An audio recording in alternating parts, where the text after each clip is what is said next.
2022 academic session at Bodija Ashi Baptist College comes up on the 24th of April 2021 at 9 a.m. prompt. Admission forms are available for sale at Bodija Ashi Baptist College, Ashi Ibadan. For further inquiries, please call the following numbers: 090-812-54151 or 080-654-10609.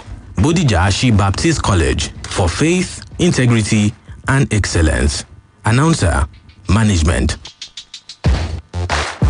Announcement. The entrance examination for admission into JS1, JS2, SS1 and SS2 for the 2021-2022 academic session at Emerald Laurel Comprehensive College, Felele, Ibadan, comes up on Saturday, 24th April at 9 a.m. Admission forms are available for sale at the school premises. For further inquiries, call 0807 232 5478 or 03775 4815. Emerald, Diadems of the Future. Announcer, Management.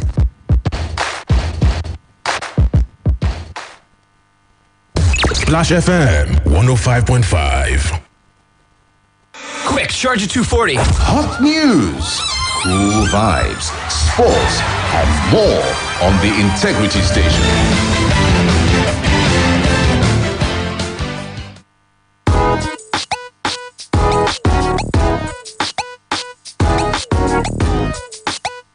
Good morning and welcome to the second edition of Business Splash for the week. In this package, we have for you stories on African Continental Free Trade Agreement, local investment, Nigeria Customs Service, electricity, state-loan petroleum, as well as some stock reports.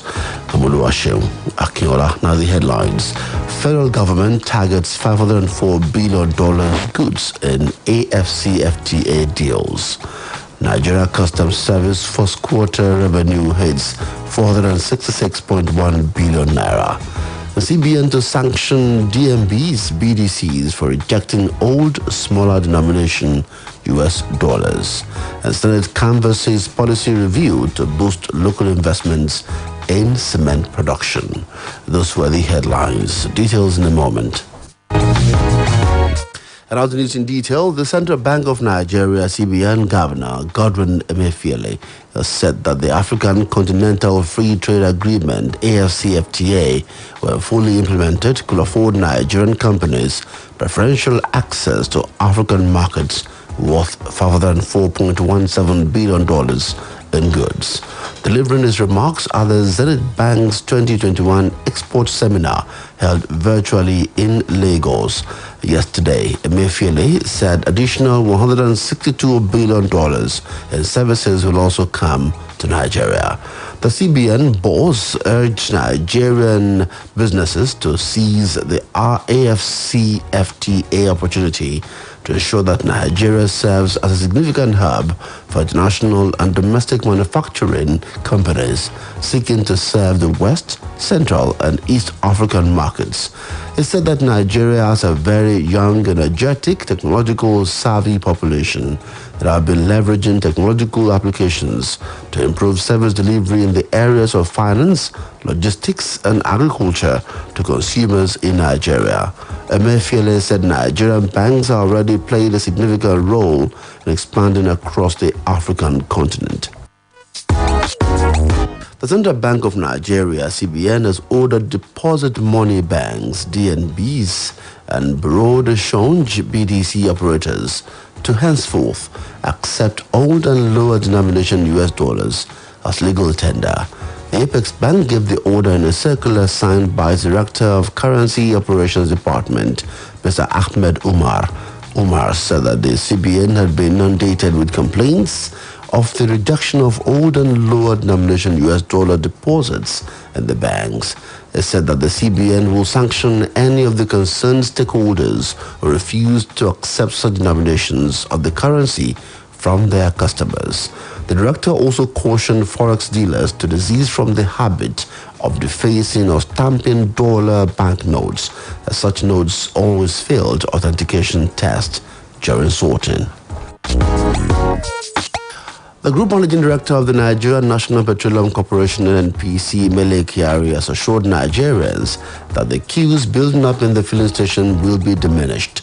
Mr. Kyari gave the assurance while briefing State House correspondents after a meeting with President Muhammadu Buhari. It disclosed that fuel queues across the country are certain to abate following an intervention by the NNPC to resolve the industrial action by petroleum tankers drivers against their employers over issues of the compensation package. According to him, the intervention by the NNPC has resulted in an amicable settlement between the concerned parties.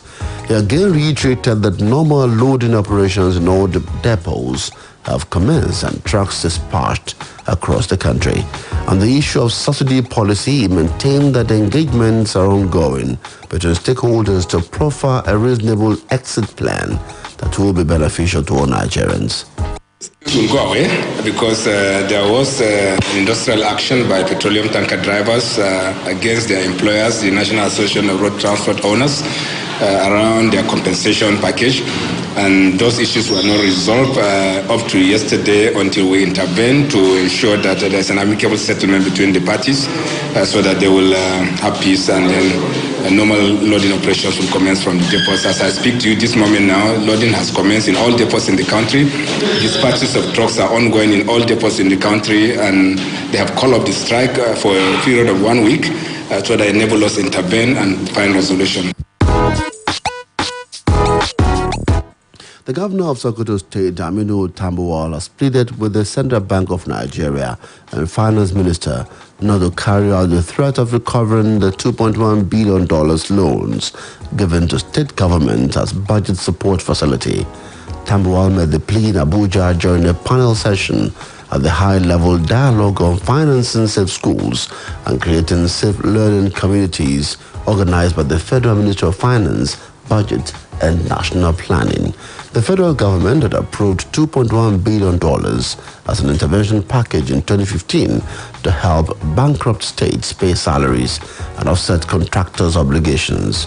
The Sokoto State Governor also tried to resolve the differences between the CBN and the Edo State Governor, Godwin Obaseki, who alleged that 60 billion naira was printed to augment the March 2021 Federation Account Allocation Committee funds for states. The Nigeria Customs Service (NCS) has generated 466.1 billion naira revenue in the first quarter of 2021.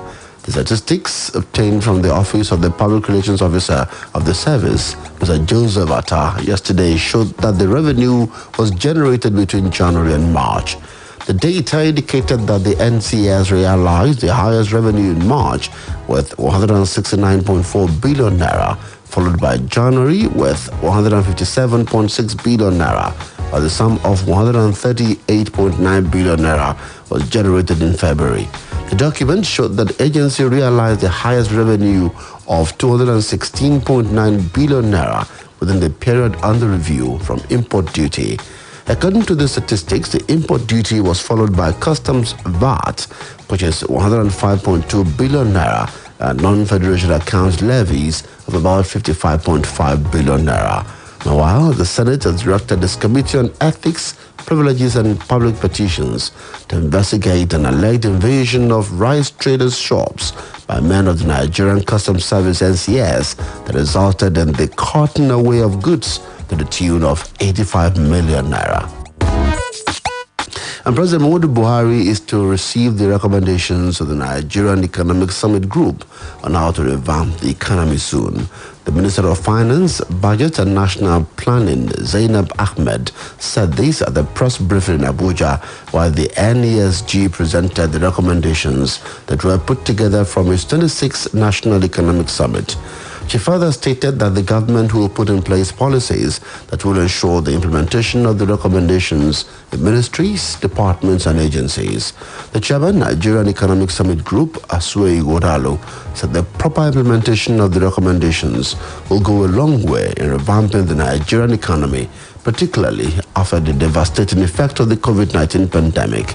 He said part of the recommendations included the empowerment of youths, as he urged the government to tackle youth unemployment, underemployment, employability, and entrepreneurship.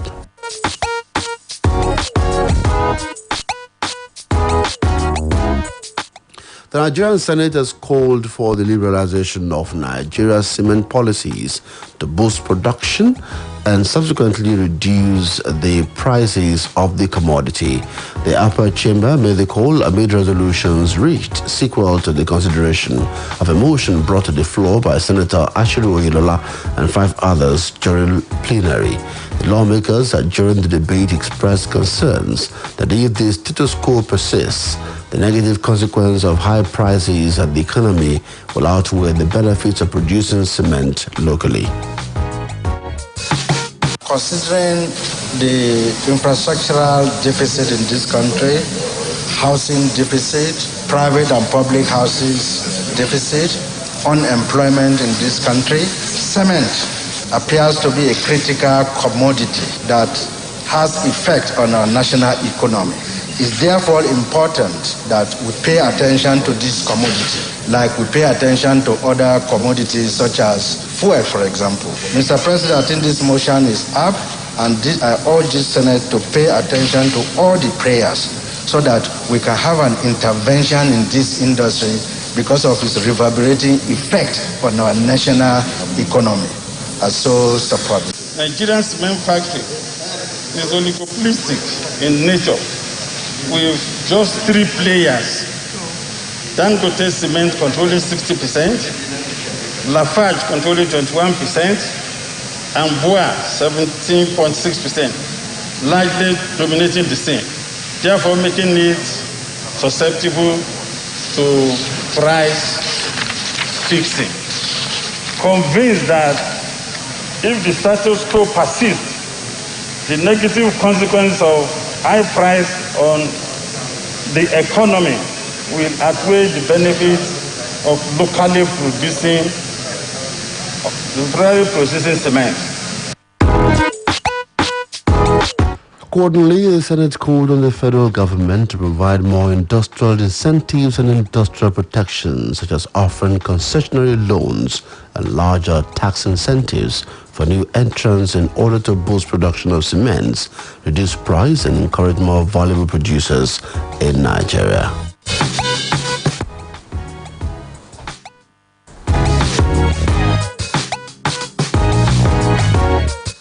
And that is on Business Splash for today on Splash 105.5 FM, your integrity station.